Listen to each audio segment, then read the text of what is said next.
Hey there. If you've ever struggled to keep a conversation flowing or just felt unsure about what to say, you're not alone. Conversation is an art, but here's the good news. It's a skill you can master. And today, I'm going to teach you how to become a captivating conversationalist.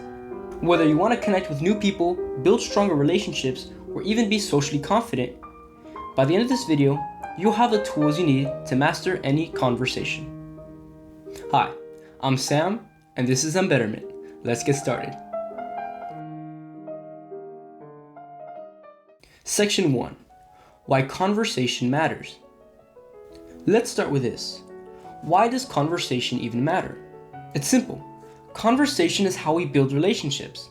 It's how we share ideas, express ourselves, and even connect with others. In fact, studies show that people who are great conversationalists tend to be more charismatic, intelligent, and even more trustworthy. But here's the catch. It's not about talking a lot.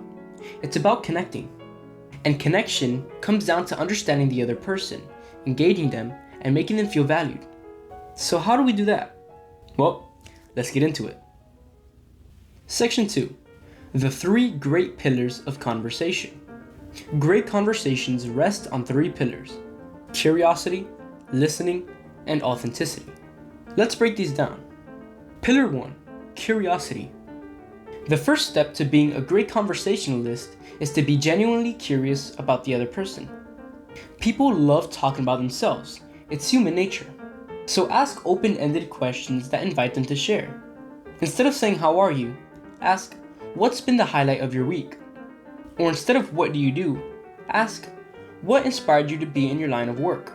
Notice how the second question opens up to a richer conversation? Curiosity shows that you care, and that's magnetic. Pillar 2. Listening. Next up is listening, and no, I'm not talking about waiting for your turn to talk. I mean active listening. Here's how you can do it. Maintain eye contact. Nod or give verbal cues like "I see" or "Tell me more." And most importantly, summarize or reflect what they said. For example, if they say, "Man, I've been really busy with a project," you could respond with, "A new project? Nice, man. What's it about?" Listening isn't just about hearing words. It's about making the other person feel seen and understood. Pillar 3. Authenticity. Finally, let's talk about authenticity. People can spot a fake from a mile away. So don't try to be someone you're not just to impress. Instead, share your genuine thoughts, emotions, and stories. When you're authentic, it invites the other person to be authentic as well. And that's where real connection happens. Section 3. Conversation skills in action. Alright, now that we know the pillars, let's see how we can use them in real life situations. I'm going to walk you through 3 common scenarios. Scenario 1. Starting a conversation. Let's say you're at a networking event or at a party, and you want to start a conversation. The key is to break the ice with something light and contextual. For example, if you're at a party, "Wow, this playlist is great. Do you know who picked it?" At a networking event, "So, what brought you here today?" Notice how these are simple, non-threatening, and open the door for responses. Once the conversation starts, build on it with curiosity and listening. Scenario 2.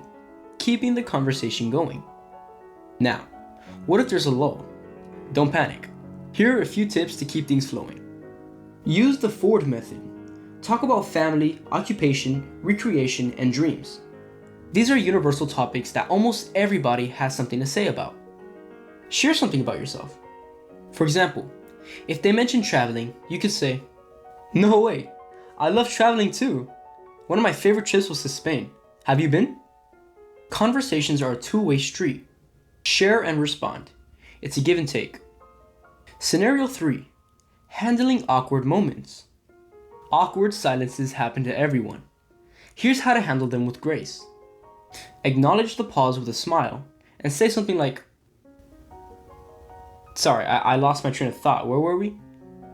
Or switch topics gracefully. "By the way, I meant to ask blah blah blah." Remember, awkward moments don't ruin conversations. How you handle them does. Section 4. Advanced tips for mastery. Want to take your conversation skills to the next level?